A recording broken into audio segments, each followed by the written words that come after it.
पूज्य रघुपति बुद्ध मुक्ता मिश्री रूप सुकन अमृत गुरुवर के पावन श्री चरण में वंदन अभिनंदन।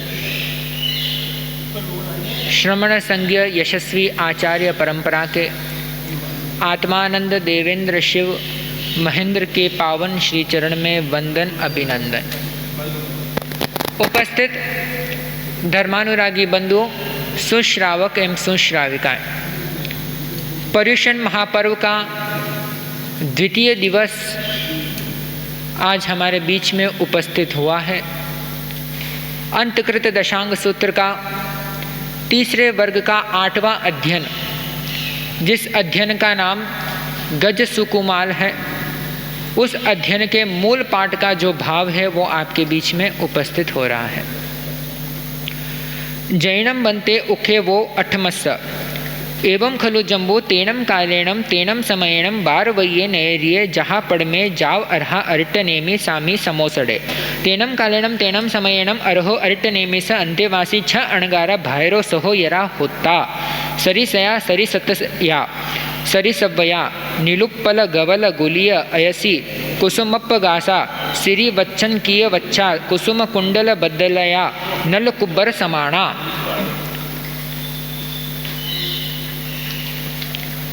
तैनम ते छ अणगारा जम चेव दिवसम मुंडा भविता अगाराओ अणगार्यम पवय्या तम चेव दिवसम अर्हम अरिट नेमि वंदन्ति नमम संति वंदिता नमम सिता एवं वयासी इच्छामोणम बनते तुभ्यम अबनुन्नया समाना जावत जीवाय छट्टम छट्टेनम अणिकित्तेणम तवो कम्मेणम अप्पाणम भावे माणा विहरित्तये अहासुवम देवानुप्या मा परिबंधम करेह तैनम ते छ अणगारा अरहया अरट नेमिणा अबनुन्नाया समाना जावत जीवाय छट्टम छट्टेनम जाव विहरन्ति तैनम ते छ अणगारा अन्नया कया इम छट्टक्कमण पार्णगंसी पड़माये पोरिसिये सज्जायम करेन्ति जहाँ गोयमसामी जाव इच्छामोणम बनते छटक्कमणस पार्णये तुभ्यम अबनुन्नया समाना तिहिम संगाड़येहिम बारवयी नैर्ये जाव अडिक्तये अहासुवम देवानुप्या तैनम ते छ अणगारा अरह अरिट नेमिणा अबनुन्नाया समाना अरहम अरिट नेमि वंदन्ति नमम सिंति वंदिता नमम सिता अरह अरिट नेमि स अंति आओ ससंभवणाओ उज्जाणाओ पड़ निक्कमंति पड़े निक्कमिता तिहिम संगाड़येहिम अतुरियम जाव अडंति ततणम एगे संगाड़ये बारवय्ये नैर्ये उच्चनीय मज्जी माईम कुलाईम घर समुदानस भिका एरियाय अड़माने वसुदेवस रणो देवये देवीये यहम अनुपविट्टे तैणम सा देवी देवी ते छ अणगारे यजमाने पासिता हट्ट तुट्ट चित्तमानंदिया पीमणा परम सोमनिस्या हरिसवस विसप्पमाणहिया आसनाओ अबुट्टे अबुटित्ता सतट्ट पयायम अणुगच्छई अणुगच्चित्ता तिकुत्तो आयणम पयायणम करे करित्ता वंदई नमम से वंदिता नमन सित्ता जेने व बतरे तेने हुआ गचित्ता सिंह केसराणम मोय गाणम थालम भरी भरिता ते अणगारे पड़ी लाभित्ता वंदई नमम से वंदिता नमन सित्ता पड़ी विसज्जेई तैणंतरम चरणम दोचे संगाड़े बारवये नैर्ये उच्च जाव पड़ी विसज्जेई तैणंतरम चरणम तच्चे संगाड़े उच्चनीय जाव पड़ी लाभिता एवं वयासी किन्नम देवानुप्य कन्हस वासुदेवस इमी से बारवये नैर्ये दुवालस जोयण आया माये नव जोयण विथिन्नाये पचक्कम देवलोक बुयाये समणा निगंता उच्चनीय मज्जी माईम कुलाईम घर समुदानस भिका एरियाय अड़माणा बत्तपाणम नो लभन्ति जन्नम ताईम चेव कुलाईम बत्तपाणाय बुज्जो अनुपविशन्ति।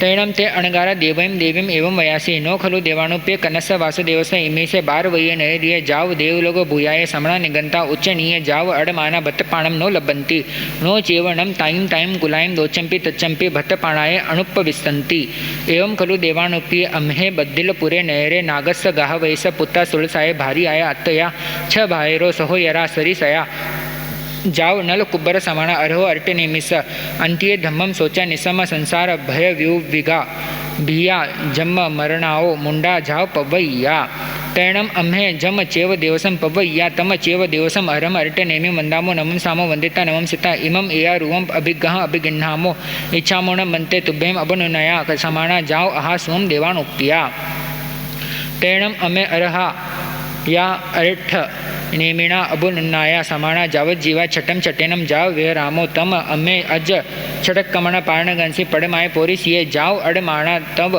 गेहम अणुपविट्टा तम नो खलु देवानुप्ये ते चेव नम अम्हे अमेनम अन्य देवयीम देवीम एवं वयी वैता जामेव दिशम पाव बुए तामेव दिशम पड़ी गए।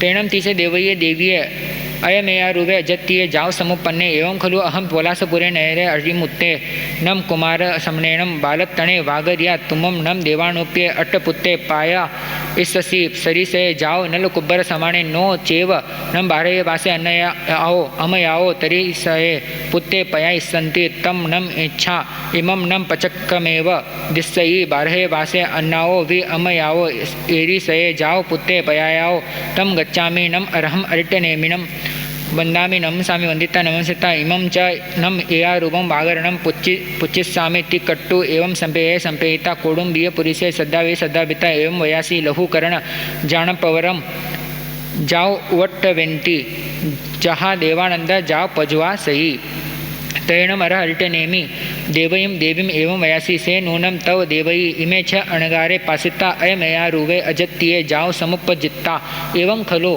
पोलासपुरे नयरे अयमुत्तेणम तम चेव जाओ निगच्छसि निगच्चित्ता जेनेव ममम अंतियम हवमागया से नूनम देवयी देवी अयमट्टे मट्टे हंता अति एवं खलु देवानुप्य तेनम कारणम तेनम समयन बद्धिरपुरे नयरे नागे नाम गाह वै परिवसई अड्डे तसनम नागस्य गाह वैस सुरसा नाम भार्या होता सा सुरसा गाह वैणी बालतणे चेव निमित्तेणम बागरिया एसनम दार्या निंदु भविष्यई तैणम सा सुरसा बालपबीम चेव हरिणेग मेसी देववत्ता यावी होता हरिणेग मेसी स परिमम करे करिता कल्ला कल्ले नाया जाव पाय चित्या चिता उल्ल पड़ साड़िया महरिहम पुफच्चणम करे करिता जानो पाय बड़िया प्रणामम करे तो पच्चा आहारेहि वा निहारेहि वा तैणम तीसे सुलसाय गाह वैणीये बत्ती बहुमान सुस्वाय हरिणेग मेसी देवे आराये यावी होता तैणम से हरिणग में से देवे सुलसाय गा वैणीये अनुकंप नट्ठाय सुलसम गा वैणी तुमम चणम देव दोन्नी वि समवु उए याओ करे तैणम तुभ्ये दोवि सममेव गब्बे गिन्ह सममेव गब्बे परिवह सममेव दारे पयायः तैणम सा सुलसा गा वैणी विणी हाय मावन्ने दारे पयायि तैणम से हरिणेग में से देवे सुलसाय अनुकंप नट्ठाय विणी हाय मावन्ने दारय कर यल संपुड्डेणम गिन्नहि गिनिता तव अंत्यम सारहि तम समयम चरणम तुमम नवनम आसानम सुकुमार दारे पस वसी जे वी यणम देवानुप्ये तव पुत्ता ते वी य ताव अंति याव कर यल संपुड्डेणम गिन्नहि गिनिता सुलसाय गा वैणीय अंत्ये साहरहि तम तव चेवनम देवई ए पुत्तानो चेवम नम सुलसाय गाह वैणीये तैणम देवये देवी अरव अरिटनेमि स अंत्ये ए मट्टम सोच्चा निसम हट्ट तुट्ट जाव हेया अरहम अरिटनेमि मंदे नवम सई वंदिता नवम सिता जेने ते छ अणगारा तेने हुआ गचे वचिता ते छप्पी अणगारे बंदे नवम से वंदिता नवम सिता आगय पन हुया पप हुय लोयणा कंचुय पड़े निकत्या दरिय बलय बाहा धाराय कलंब पुफगम विव समोसस्य रोम कुवा ते छपे अणगारे अणि मिसाए अदिट्टिये पेहमाणी सुचिरम निरीक्षई निरीक्षिता वंदई नमम सई वनिता नमसिता जेने वरा अरिटनेमि तेने वगचे उगचिता अरम अरिटनेमि तिकुत्तो आयन पायनम करे करिता वंदे नमसे वंदिता नमसिता तमेव धम्यम जानपवरम दुरोय दुरोहिता जेने बार वै नयरी तेने वगचे वगचिता बार वयम नयरिम अनुपविसई अनुपविसिता जेने से गीह जेने बहिरिया वठणसाला तेने वगचे वगचिता धम्मी आओ जानपवराओ पचोरुहई पचोरुहिता जेने वसे वास घरे जेने वसे सैनिजय तेने वगचे वगचिता सैंसी सैनिजंसी निसी यई तैणम तीसे देवये अयम अजत्ये चिंतिये तत्पत्तिये मनोगये संकप्ये संपन्ने एवं खलु अहम सरिसये जाओ नल कुब्बर समाणे शतपुत्ते पयाया नो चेवनम मये एगसवि बालत्तणये समणु भूये एसवीयणम कन्ये वासुदेवे छन्नमासानां ममम अंतियम पाय वंदे हवमागच्छयि तम धनावणम ताओ अमयाओ जासी मन्ने नियग कुच्ची संबुयायम थण दुद्ध लुद्धयायम महुर समुल्लावयायम मम्मण पजम पियायम थण मूल कख देश भागम अभिसरमाणायम मुद्दयायम पुनो य कोमल कमलो वमेहिम अतेहिम गिन्ही ऊण उच्चंगे नीवे सयायम देन्ति समुल्लावये सुमुहरे पुनो पुनो मंजुल पबनीये अहम नम अधन्ना अपुन्ना एतो एगय रमवि न पुत्ता ओहयमण संकप्पा जाव जियायी देव तैणम से कन्या वासुदेवे नाय जाव विभूषिये देवय्ये देवीये पाय वंदे होम आगच्छे तैणम से कन्या वासुदेव देवयीं देवीं पासे पासिता देवय्ये देवीये पाय गणम करे करिता वंदे देवयीं देवीं एवं वयासी अनया नम अम्माओ तुभ्ये ममम पासिता हट्ट तुट्ट जाव पवह किन्नम अम्मो अज्ज तुभ्ये ओहय जाव जियाय तैणम सा देवयी देवी कन्नम वासुदेव एवं वयसी एवं अगलो अहम पुत्ता सरिसये जाव समाणे पुत्सत्त पुत्ते पयाया नो चेवनम मये एगस वि भारतने अनुभूये तुमम पीयणम पुत्ता ममम छन्नम छन्नम मासानम अंत्यम पाय वंदे हवम आगच्छन्सि तम धन्नाओणम ताओ अमयाओ जाव जियामि तैणम से कन्या वासुदेवे देवीं देवीं एवं वयासी माणम तुभे अम्मो ओहय जाव जियाय अहम नम तहा बत्ते सामे जहानम ममम सोहयरे कणीयसे भावुये भविष्ये तिकट्टु देवयीं देवीं ताहिम इट्टाहिम कंताहिम जाव वगुहिम समासासे समासासिता तव पड़े निक्कमित्ता जेने पोस असाला तेने उवागचिता जहा अबहो नवरम हरिणिकमेशिस अठम बत्तम पगिन्नये जाव अंजलिम कट्टु एवं वयासी इच्छामेणम देवानुप्य मम सहोयरम कणीयसम भावुयम विदिन्नम तैणम से अनेकमेशी देवे कन्नम वासुदेवम एवं वयासी होई नम देवानुप्या तव देवलोय चुये सहोयरे कणीय से भावुये सेनम उमुक्क भाल भावे जाओ जोवन्नग मणुपत्ते अरो अरटने में से अंत्यम मुंडे जाओ पवई सही कन्नम वासुदेवम दोचंपी तच्चंपी एवं वयी वैता जामेव दिशम पाव भूये तामेव दिशम पड़ी गए जम वायदम अच्छे मेले मीनाक्रम अच्छे करम परिणाम विनयनम जोगिरम गोसन सुत्रन जुटो परिचम अकाले कौशल जाओ कालिना कौशल संजय श्रीमंतम मुद्दा ज्ञान विषम नुक्रम। इस प्रकार से अंतकृत दशांग सूत्र के तीसरे वर्ग का जो 8वां अध्ययन है वो बहुत बड़ा अध्ययन है। उसका अपन 3 भाग के अंदर उसके भावों को समझेंगे। आज उस गज सुकुमार अध्ययन के कुछ अंश आपके बीच में उपस्थित हुए जिसका भावार्थ या फिर उसके अंदर किस प्रकार के भाव आए हैं वो आपके बीच में आ रहा है। सबसे पहले उत्क्षेप आएगा। उत्क्षेप का मतलब ये होता है कि सुधर्मा स्वामी के पास जम्बू स्वामी जिज्ञासा व्यक्त करते हैं कि भगवान तृतीय वर्ग के यानी कि अंतगढ़ सूत्र के तीसरे वर्ग का 7 अध्ययन तक आपने जो भाव फरमाया उसे मैंने सुना है, समझा है। अब 8वें के अध्ययन के अंदर क्या भाव प्रभु ने फरमाया वो आप बताने की कृपा कीजिए। तो सुधर्मा स्वामी जम्बू स्वामी को इंगित करते हुए कहते हैं, हे जम्बू, उस काल उस समय में द्वारिका नगरी में प्रथम अध्ययन के अनुसार यावत अरंत अरिष्ट नेमी भगवान पधारे, यानी कि भगवान विचरण करते हुए सभी का कल्याण करते हुए उस नगरी में जो पदार्पण का वर्णन अपने गौतम कुमार अध्ययन के रूप में आया उसी प्रकार यहाँ पर भी वो भाव समझना चाहिए। उस काल उस समय में भगवान नेमिनाथ के अंत्यवासी शिष्य 6 मुनि सहोदर भाई थे। ये 6 मुनि वही है जो तीसरे वर्ग का पहले अध्ययन से लेकर 6ठे अध्ययन तक जो नाम आया था अनीक सेन आदि 6 भाई, ये उन्हीं 6 भाइयों का बात यहाँ पर आ रही है। वे समान आकार वाले, समान त्वचा वाले, समान वय वाले थे। शरीर का रंग नील कमल भैंस के सींग की गुली यानी कि भीतरी भाग और अलसी के फूल जैसा नील आभा वाला था। यानी कि उनका रूप जो था जैसे कृष्ण का नील वर्ण कहा जाता है वैसे उन 6 भाइयों का कैसा रूप था, नील वर्ण के समान उनका रूप था। मतलब एक ढंग से अपन ये मान सकते हैं वो 6 भाई जुड़वा जैसे थे। सभी का आकार, उम्र और रूप रंग सभी एक समान उनके 6 के थे। श्रीवत्स से अंकित वक्षस्थल था।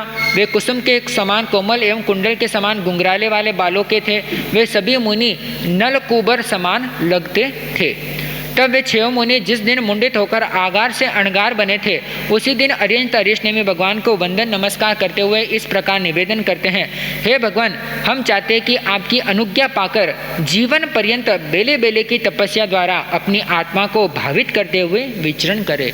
यह एक प्रकार का नियम होता है कि जब भी साधु कोई दीक्षित होता है तो अपने गुरु से क्या लेता है, नियम, व्रत, पचकान लेते हैं। तो ठीक ऐसे ही इन 6 भाइयों ने क्या नियम लिया कि हम जब तक जीवित रहेंगे या फिर जब तक हमारी जिंदगानी है तब तक हम बेले बेले का पालना करते हुए अपनी आत्मा को क्या करेंगे, भावित करेंगे।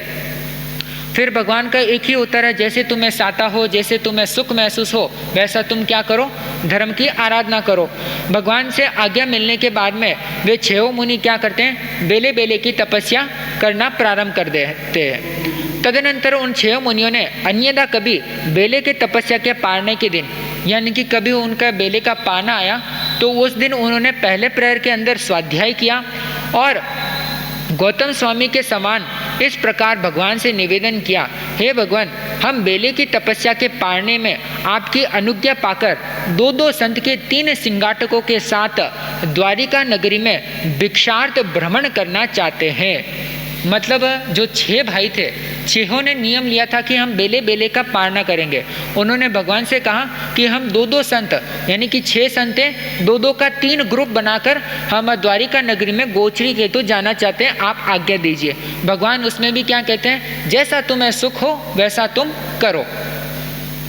भगवान की आज्ञा मिलने के बाद वो 3 सिंगाठकों में विभाजित हो जाते 2-2 संत और सहस्राम्र वन उद्यान से निकलकर द्वारिका नगरी के अंदर मध्यम गति से चलते हुए ऊंच नीच मध्यम कुलों में भिक्षार्थ भ्रमण करता हुआ राजा वसुदेव की महारानी देवकी के प्रासाद में प्रविष्ट हुआ। यहाँ पर एक वर्ड आया है, ऊंच, नीच और मध्यम कुल, 3 प्रकार के इन्होंने विभाजन किया है। एक दृष्टि से शास्त्रकारों ने इसकी व्याख्या इस प्रकार की है, उच्च कुल का मतलब वो होता है जिनके बंगले कैसे हो, महलों के समान जिनके बंगले हो, उनको तो उच्च कुल वाला कहा है। और मध्यम कुल वाला उन्होंने कहा है जिनके बंगले तो बड़े बड़े महल तो नहीं है परंतु उनका घर जरूर है, पक्के मकान जरूर है। और नीच कुल के अंदर वो आ जाते हैं जिनका मकान कैसा है, झोपड़पट्टी के समान है, जिनके पक्के मकान, कच्चे मकान है, पक्के मकान उनके नहीं है। इस प्रकार 3 प्रकार के इन्होंने कुल का विभाजन कर लिया है। इसमें आप ये मत सोचना कि ये जाति की अपेक्षा से कहा गया हो, जाति की अपेक्षा से यहाँ पर नहीं कहा गया, समृद्धि के दृष्टिकोण से इस प्रकार का विभाजन किया गया है।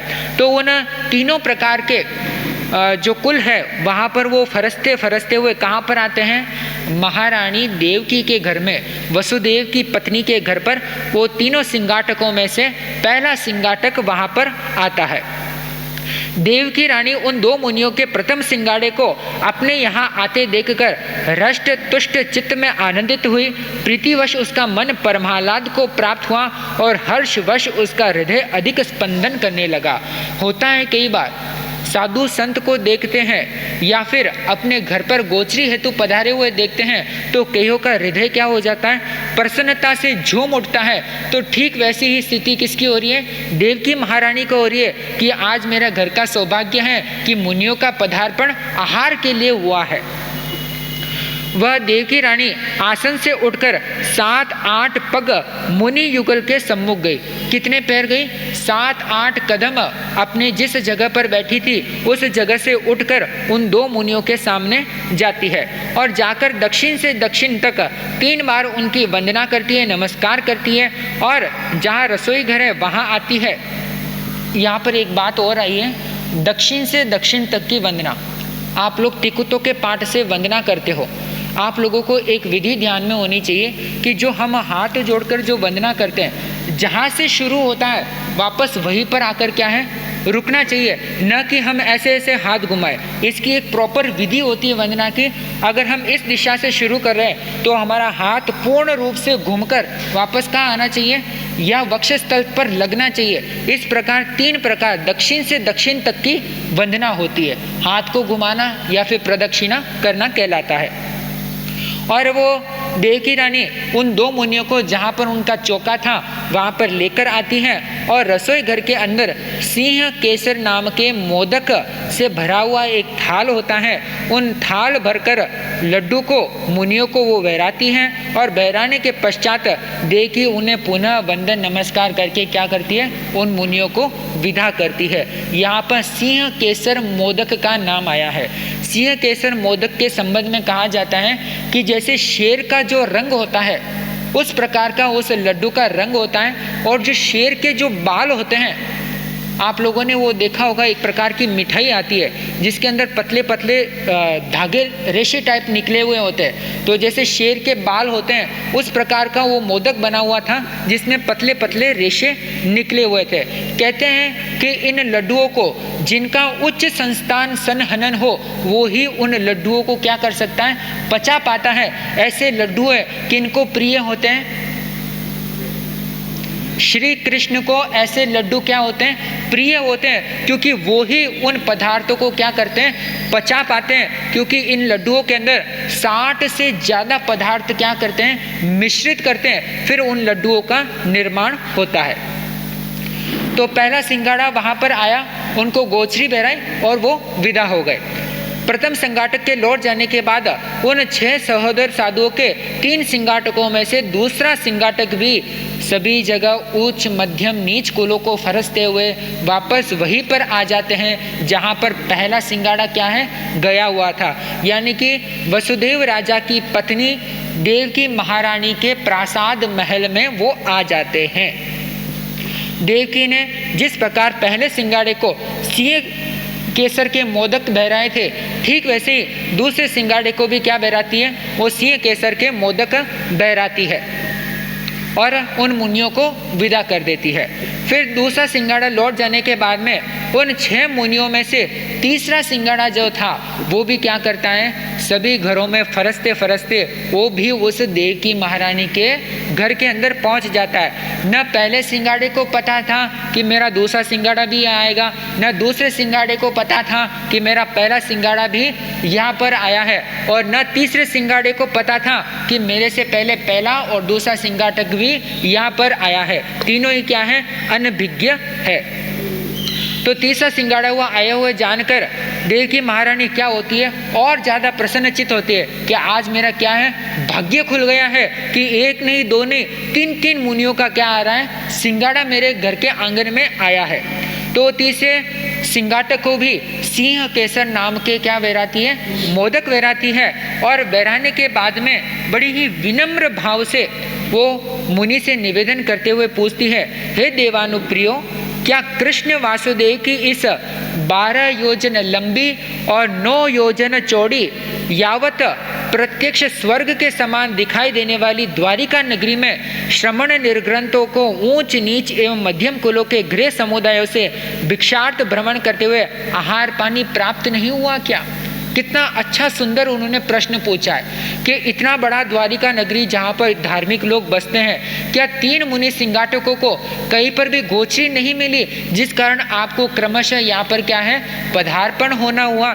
इसमें उन्होंने किसी प्रकार का व्यंग्य नहीं कसा, किसी भी प्रकार का टोना नहीं मारा, बल्कि जिज्ञासावश उन्होंने ये प्रश्न पूछा कि कृष्ण वासुदेव की नगरी, जैसे आपका भीलवाड़ा का शास्त्री नगर अन्य इलाकों से श्रेष्ठ माना जाता है, ठीक वैसे वासुदेव की कृष्ण नगरी जहाँ पर साधु संतों को गोचरी नहीं मिले तो बड़ी ही अचंभित करने वाली बात होती है। ऐसा अचंभा देवकी रानी को हो रहा है।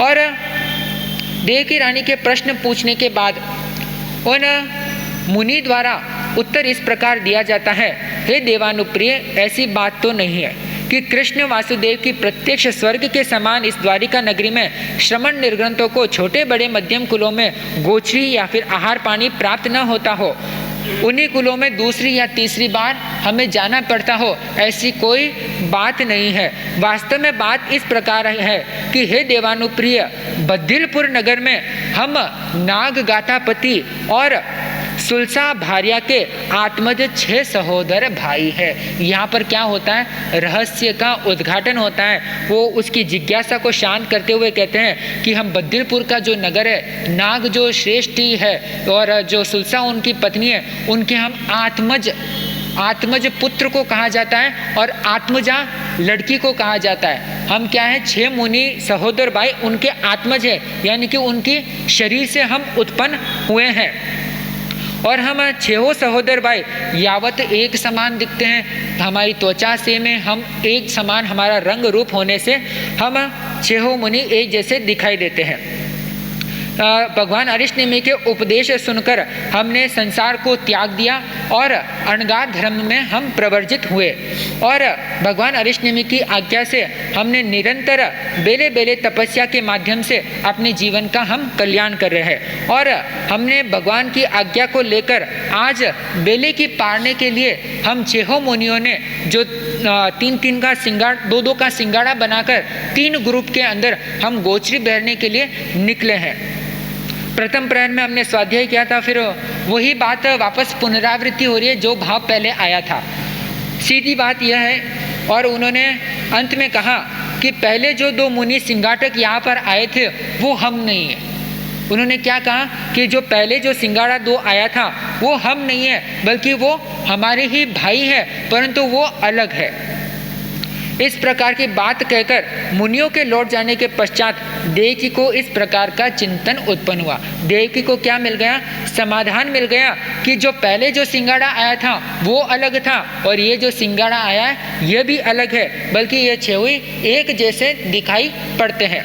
इसके बाद देवकी रानी को चिंतन उत्पन्न होता है कि पोलासपुर नगर में अतिमुक्त नामक कुमार श्रमण ने मेरे समक्ष बचपन में इस प्रकार भविष्यवाणी की थी, हे देवानुप्रिय देवकी, तुम एक दूसरे समान 8 पुत्रों को जन्म दोगी जो नल कुंवर के समान होंगे। भरत क्षेत्र में दूसरा कोई माता वैसे पुत्रों को जन्म नहीं देगी। यहाँ पर एक और रहस्य है कि ये जो अतिमुक्त कुमार जो शब्द यहाँ पर आया है ये एवंता मुनि नहीं है। ये जो अतिमुक्त जो कुमार है वो भगवान अरिष्ट नेमि शासन के समय में हुए थे। ये संबंध कृष्ण महाराज का जो परिवार है उनसे जुड़ता है। इन्होंने एक को तो भविष्यवाणी की तो एक को श्राप भी दिया था। श्राप किसको दिया था पता है आपको? जीव यशा को उन्होंने श्राप दिया था। कहा था कि तुम जिस कन्या का सिर गूंथ रही हो इसका ही पुत्र यानी कि 7वां पुत्र क्या करेगा, तुम्हें विधवा बनाएगा। इस प्रकार की भविष्यवाणी किसने की थी? अतिमुक्त कुमार ने की थी। और ये जो अतिमुक्त कुमार का वर्णन आया है ये वो अतिमुक्त कुमार है और एवंता मुनि ये वाले नहीं है। और उन मुनि ने भविष्यवाणी की थी कि तुम 8 ऐसे पुत्रों को जन्म दोगे जो एक समान दिखाई देंगे, एक समान उनका रूप होगा, और वो 8 पुत्र भरत क्षेत्र में इनके जैसा कोई अन्य नहीं होगा। और देवकी को ये चिंतन होता है कि उन अतिमुक्त कुमार ने ऐसी भविष्यवाणी की थी, वो भविष्यवाणी क्या हो रही है? मिथ्या सिद्ध हो रही है, क्योंकि मैंने तो 6 मृत पुत्रों को क्या दिया था? जन्म दिया था। और ये कोई 6 अन्य मुनि हैं, उसके मन में क्या हो रही है? जिज्ञासा उठ रही है, शंका उठ रही है कि मुनि के वचन तो कभी मिथ्या जाते नहीं है, झूठे होते नहीं है, पर यहाँ पर तो झूठा होता दिखाई भी दे रहा है। क्योंकि प्रत्यक्ष नजर आ रहा था कि वो 6 मुनि तो वैसे ही थे जैसा उन्होंने वर्णन किया था। मुनि की बात मिथ्या नहीं होनी चाहिए, फिर ये प्रत्यक्ष उससे विपरीत क्यों है? मन में जिज्ञासा उठी तो ऐसी स्थिति में जिज्ञासा का कौन शांति दे सकता है? मन में कोई जटिल जिज्ञासा उठ जाती है जिसका समाधान कोई ही नहीं दे सकता है, उसका समाधान कौन दे सकते हैं? केवली भगवान दे सकते हैं। और उस समय केवली भगवान कौन थे? अरिष्ट नेमि भगवान उस समय में केवली भगवान थे। तो उन्होंने मन में यह भावना उठी कि मैं भगवान को वंदना करूं, नमस्कार करूं और मेरी जो जिज्ञासा है उसको मैं क्या करूं? शांत करूं। तो उन्होंने अपने आज्ञाकारी पुरुषों को आज्ञा दी और कहा लघुकरण वाले यानी कि जो तेज दौड़ने वाले जो रथ है उन रथ को तैयार करके उपस्थित करो। मैं भगवान के पास क्या है? दर्शन करने के लिए परिउपासना करने जाने वाली हूँ। रथ आ गया, रथ में बैठ गई, फटाफट भगवान के सानिध्य में पहुंची और जाकर भगवान का वंदन नमस्कार जो भी विधि होती है उस विधि को करने के बाद में वो पर्युपासना करने लगी। और बाद में भगवान से इस प्रकार मतलब उसने भगवान के सामने कोई जिज्ञासा रखी ही नहीं। भगवान क्या होते हैं? अंतर्यामी होते हैं, उन्हें मन पर्यव ज्ञान होता है और उससे भी श्रेष्ठ केवल ज्ञान होता है जिससे सारे द्रव्य पदार्थों को वो देख पा सकते हैं। तो उन्होंने देवकी के मन के भाव को क्या है भाप लिया और भापने के बाद भगवान ने सीधा उनसे कह दिया कि हे देवकी, क्या इन 6 साधुओं को देखकर वस्तुतः तुम्हारे मन में ऐसा चिंतन उत्पन्न हुआ कि पोलासपुर नगर में अतिमुक्त कुमार शमन ने तुम्हें 8 अप्रतिम पुत्रों को जन्म देने का जो भविष्य कथन किया था वह मिथ्या सिद्ध हुआ है? ऐसा प्रत्यक्ष तुम्हें महसूस हो रहा है। अतः उस विषय में यथार्थता की परीक्षा करने के लिए तुम यावत वंदन को निकली और निकलकर शीघ्रता मेरे पास यहाँ पर आई हो। यानी कि जो उसके मन में जिज्ञासा थी भगवान ने उसको उसके सामने कह दिया। जिस देवकी की जिज्ञासा को भगवान अरिष्टनेमि शांत करते हुए कहते हैं कि सुलसा नाम के एक गाथापति थे, नाग नाम के गाथापति थे। सुलसा उनकी पत्नी थी और सुलसा को किसी बाल्यकाल के अंदर एक नैमित्तिक ने कहा कि तुम किसको जन्म दोगी? मृत बच्चाओं को जन्म दोगी, यानी कि मरे हुए बच्चों को तुम जन्म दोगी। जब उसने यह परेशानी सुनी तो मन में यह अभिलाषा होती है कि उन दुख का क्या किया जाए, निवारण के लिए कोई उपाय किया जाए। तो वो सुलसा क्या करती है? उपाय करने के लिए बाल्यकाल से ही हरिनगमेशी देव की भक्त बन गई और भक्त बनने के कारण वो उनकी मूर्ति बनाती है और मूर्ति बनाकर प्रतिदिन स्नान आदि करने के बाद में दुख स्वप्न के निवारण के लिए प्रायश्चित के लिए गीली साड़ी पहनते हुए उसकी देवादि पुष्प योग्य से पुष्पों से अर्चना करती है। यानी कि वो सुलसा उस देव की आराधना के लिए जो भी यथोक्त उपाय होता है वो उपाय वो करती है और अपने घुटनों को टिकाकर उनको प्रणाम करती है। ये सारी क्रिया करने के बाद में ही वो अपने मुंह में क्या रखती है? आहार पानी को स्वीकार करती है।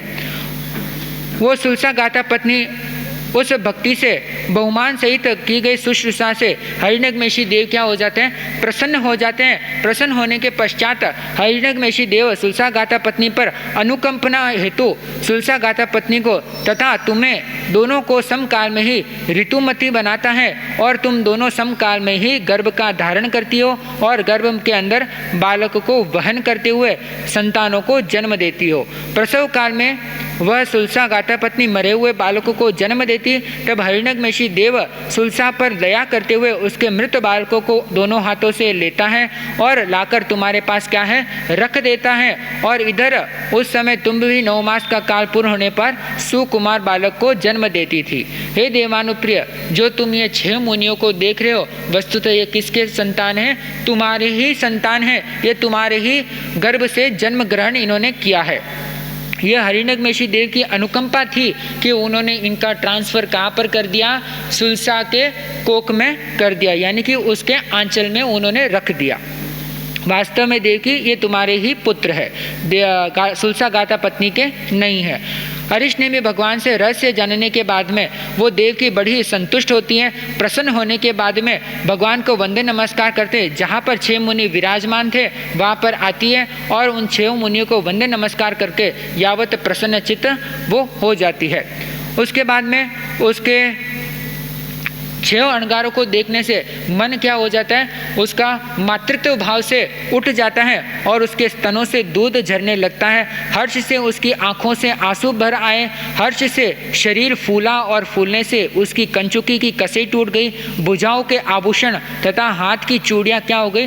तंग हो गई। यानी कि भावना इतनी प्रबल हो रही थी कि उसका शरीर क्या हो रहा था? एकाएक फूलने लगा था। इस प्रकार शरीर के सभी रोम पुलकित हो गए। वह उन 6 मुनियों को अनिमेष दृष्टि से देखती हुई चिरकाल तक निरखती ही रही। तत्पश्चात उन 6 मुनियों को वंदन नमस्कार किया और जहाँ भगवान अरिष्टनेमि थे वहाँ आकर उन्हें भी वंदन नमस्कार करती है और श्रेष्ठ रथ पर आरूढ़ होकर जहाँ द्वारिका नगरी थी, जहाँ उनका घर था, वहाँ पर वो क्या है? लौट जाती है। देव की द्वारिका नगरी में प्रवेश कर जहाँ अपना महल था वहाँ पर आती हैं और वासगृह में जहाँ उसका बेड था, पलंग था, वहाँ पर बैठकर यह चिंतन करती है कि मैंने समान आकृति वाले यावत नलकुबर के समान 7 पुत्रों को जन्म दिया, पर मैंने एक की भी बाल्य क्रीड़ा आदि भाव का आनंद नहीं उठाया। 7 पुत्रों को उसने जन्म दिया था, 6 तो ये और 7वें कौन? श्री कृष्ण। 7 को इन्होंने जन्म दिया था, परंतु बाल्यकाल किसी का भी इसने नहीं देखा था, यानी कि जो बालपन का जो आनंद होता है वो आनंद इसने नहीं लिया था। तो इस प्रकार से भाव उसके मन में उत्पन्न हुए। फिर यह कहती है जो मेरा श्री कृष्ण 7वां बेटा है वो भी कब आता है? 6 महीने में एक बार वंदन करने के लिए आता है। तो ऐसी स्थिति में मैं मानती हूँ कि वस्तुतः वे माताएं धन्य हैं जिनकी अपनी कुक्षी से उत्पन्न हुए बालक स्तन से दुग्ध का पान करते हैं और मधुर आलाप करते हुए तुतलाती बोली में मन मन बोलते हुए स्तन मूल कक्षा भाग में अभिसरण करते हैं। फिर उन मुग्ध बालकों को जो माताएं कमल के समान अपने कोमल हाथों द्वारा पकड़कर गोद में बिठाती हैं, यानी कि कुल मिलाकर जो बच्चे का जो बालपन होता है उस बालपन का वो क्या करती है? चिंतन करती है और कहती है वही माता धन्य है जो इस प्रकार की क्रीड़ाओं से क्या है? गुजरती है, बालक का बालपन वो देखती है। मैं निश्चित रूप से अधन्य अपुण्यहीन हूँ कि मैंने इस प्रकार का एक भी क्रीड़ा क्या है देखा नहीं है। जब दुख होता है तो आंखों से क्या है? आंसू निकलने लगती है, मन से विलाप निकलने लगते हैं और यहाँ पर देव की वो सारे विलापें करने लगे। उसी समय वहाँ पर श्री कृष्ण क्या है करते हैं? स्नान करते हैं, अलंकार से सज्जित होकर देव की माता के चरण वंदन के लिए क्या है वो निकलते हैं। और तब वे कृष्ण वासुदेव देव की माता को देखते हैं, देखकर देवकी के चरणों में वंदन करते हैं। चरण वंदन कर देवकी देवी इस प्रकार से पूछने लगते हैं, हे माता जी, पहले तो मैं जब जब आपके चरण वंदन के लिए आता था तब तब आप मुझे देखती ही हष्ट पृष्ट और आनंदित हो जाती थी, परंतु आज माँ आप उदास, चिंतित और आर्त ध्यान कर रही हो। हे माता जी, इसका क्या कारण है? मैंने पहले भी कहा संतान वही है जो माँ के दुख को समझे और उस दुख को, दर्द को दूर करने का क्या करें? प्रयास करें। श्री कृष्ण यहाँ पर क्या भाप गए? अपनी माँ के दुख को और दर्द को भाप गए। तब देवकी देवी कृष्ण वासुदेव को इस प्रकार कहने लगी, हे पुत्र, वस्तुतः बात यह है कि मैंने समान आकार वाले, समान रूप वाले 7 पुत्रों को जन्म दिया, परंतु मैंने उनमें से किसी एक के भी पुत्र की बाल लीला का अनुभव नहीं किया। पुत्र, तुम भी 6 महीनों से मेरे पास चरण वंदन के लिए आते हो, इसलिए मैं ऐसा सोच रही हूँ कि वे माताएं धन्य हैं, पुण्यशालिनी हैं जो अपनी संतान को स्तनपान कराती है, उनके साथ मधुर आलाप करती है, संलाप करती है और उनके बाल क्रीड़ा का अनुभव करती है। मैं अधन्य हूँ, अपुण्यशालिनी हूँ, यही सब सोचती हुए मैं उदासीन होकर क्या कर रही हूँ? आर्त ध्यान कर रही हूँ। तब कृष्ण वासुदेव ने देवकी देवी को आश्वासन दिया, हे माँ, आप उदास चिंतित होकर आर्त ध्यान मत करो। मैं ऐसा प्रयत्न करूँगा कि जिससे मेरा एक छोटा भाई सहोदर के रूप में क्या है जन्म लेवे। इस प्रकार कहकर श्री कृष्ण ने देवकी माता को प्रिय अभिलिषित मधुर वचनों से क्या किया? आश्वासन किया। जब दिल को तसल्ली मिल जाती है मीठी वाणी से, वो तसल्ली क्या होती है? दर्द को थोड़ा कम कर देता है। तो देवकी का दर्द वहाँ पर कम होता है और श्री कृष्ण माँ को आश्वासन देने के बाद में वहाँ से निकलकर जहाँ उनकी पौषधशाला होती है उस पौषधशाला में वो आते हैं और जिस प्रकार अभय कुमार ने तेला तप का आराधन किया उसी प्रकार वो भी क्या करते हैं? तेला तप की आराधना करते हैं और अपने मित्र देव हरिणंगमेशी देव की क्या करते हैं? आराधना करते हैं। और हरिणंगमेशी देव प्रसन्न होकर कृष्ण के पास आते हैं और पूछते हैं कि हे देवानुप्रिय, तुम्हें क्या अभिलषित है, क्या तुम्हारी इच्छा है? तो श्री कृष्ण उन्हें कहते हैं, हे देवानुप्रिय, मुझे एक सहोदर लघु भ्राता आप क्या करें? प्रदान करें, यह मेरी क्या है? आंतरिक इच्छा है। तदनंतर हरिणंगमेशी देव श्री कृष्ण वासुदेव से इस प्रकार बोले, हे देवानुप्रिय, देवलोक से एक देवलोक से च्युत होकर आपके सहोदर छोटे भाई के रूप में क्या है जन्म लेगा, परंतु वह बाल्यकाल बीतने पर यावत युवा अवस्था प्राप्त होने पर श्रमण भगवान अरिष्टनेमी के पास मुंडित होकर क्या लेगा? श्रमण दीक्षा को वो अंगीकार कर लेगा। श्री कृष्ण वासुदेव को उस देव ने दूसरी बार, तीसरी बार भी ऐसा ही कहा। आश्वासन के पश्चात जिस दिशा से देव आया था उसी दिशा में देव क्या है वो लौट गया। इस प्रकार अंतगढ़ सूत्र के 8वें वर्ग का कुछ अंशों का भाव जो था वो आपके बीच में आया। कल आगे जो भाव आएंगे वो भी आप सुनने का लक्ष्य रखना। पर्युषण महापर्व का आज का दूसरा दिवस सत्य दिवस के रूप में हम मनाते हुए आगे बढ़ रहे हैं। सत्य के लिए आप सारी बात को समझते हैं। सत्य का मतलब होता है झूठ नहीं बोलना, परंतु सत्य के साथ हमें विवेक को भी रखना आवश्यक है। कई चीज़ें सच होती है, परंतु सच कहाँ पर बोलना है, कैसे बोलना है, किन स्थिति में बोलना है, किन परिस्थिति में बोलना है, इसका हमें क्या होना चाहिए, ज्ञान होना चाहिए। राम नाम सत्य है, राम नाम सत्य है। सभी को पता है राम का नाम सत्य है। क्या कहीं पर कोई बालक जन्म ले रहा हो, कहीं पर शादी हो रही हो, वहाँ पर ये बात कहोगे तो क्या कहेंगे लोग? जो कह रहा है उसके सर पर जूते मारने लग जाएंगे। तो ठीक इसी प्रकार हमें अपने वचन पर क्या रखना है, विवेक रखना है। किस बात को कहाँ पर कैसे कहना है, इसका हमें विवेक रखना चाहिए। तो आज पर्युषण महापर्व का दूसरा दिवस सत्य दिवस के रूप में है। तो एक छोटी सी बात कहकर मैं अपनी बात को विराम लूँगा। 2 मिनट के अंदर एक छोटा सा रूपक है, वर्तमान के लिए बड़ा ही सुंदर प्रसंग है। कहानी इस प्रकार है कि एक 80 वर्ष के बूढ़े को शादी करने का शौक चढ़ा। 80 साल के बूढ़े को शादी करने का शौक चढ़ा। शौक ऐसा था क्योंकि पैसों की कोई कमी नहीं थी। जिसके पास पैसा होता है शौक उसी को चढ़ता है। धनाढ्य था, विदुर था, और जिसके पास पैसा हो तो दलाल भी क्या है, मिल जाते हैं। दलाल मिल गया उनको, कहा मेरी सगाई शादी करवा दे। कहा हो जाएगी, आप टेंशन मत लो। कैसा भी झूठ मूठ करके वो करवा देता है। समस्या उस दलाल के पास एक थी कि 80 साल की उम्र है और उसको शादी करनी है 16 साल की लड़की से। अब वो दलाल कैसी सेटिंग करता है, एक जगह गया, उसे रिश्ता समझ में आया और लड़की के बाप ने कहा कि दूल्हे का उम्र कितना है। पूछ लिया कि दूल्हे की उम्र कितनी है। हर बाप पूछता है कि मेरी बेटी की शादी करवा रहा हूँ तो पता तो होना चाहिए। उसने क्या जवाब दिया, यही कोई होगा 19, 20, 21। क्या कहा उसने, 19, 20 या फिर 20, 21 उसकी आयु होगी। अब पिता भी क्या हो गया, संतुष्ट हो गया कि लड़की अपनी ठीक है और लड़के की उम्र भी ठीक है। क्या पता था। और बारात आई घर के आंगन में और जब देखा तो ये तो 80 साल का क्या आ गया था, बूढ़ा घोड़ी पर चढ़कर आ गया। पकड़ा उस दलाल को और दलाल से कहा कि तुमने तो 19, 20 और 20, 21 कहा था, ये तो 80 साल से भी ज़्यादा क्या नज़र आ रहा है, वृद्ध व्यक्ति नज़र आ रहा है। मैं मेरी बेटी की ज़िंदगी थोड़ी ना खराब करूँगा। दलाल क्या कहता है, नहीं साहब मैंने तो क्या है, झूठ नहीं बोला। आप जोड़ कीजिए, मैंने कितना उम्र बताया था आपको, 19, 20, 20, 21, कुल योग करो तो कितना होता है, 80 वर्ष की आयु होती है। मैंने तो आपको कह दिया था, आप उस बात को नहीं समझे थे। तो कहने का अर्थ यह है कि अगर आप किसी परिवार के साथ रिश्ता जोड़ते हो तो वहाँ पर किसको अपनाओ, सत्य को अपनाओ। वहाँ पर झूठ मत बोलो। असत्य पर खड़ी हुई विश्वास की नींव ज़्यादा दिन क्या है, नहीं ठहरने वाली होती है। झूठ के पायदान पर रिश्ते खड़े करते हैं तो वो ज़्यादा दिन टिकने वाला नहीं होता है। तो सत्य को अपने जीवन के अंदर उतारने का प्रयास कीजिए, क्योंकि भगवान ने तो एक सूत्र में कह दिया, सत्यम खु भगवम, सत्य ही भगवान है, इसके अपर कुछ नहीं है। तो सत्य को अपने जीवन के अंदर उतारने का प्रयास कीजिए। इसी के साथ अपनी बात को यहाँ पर विश्राम देता हूँ। बोलिए श्रमण भगवान महावीर स्वामी की।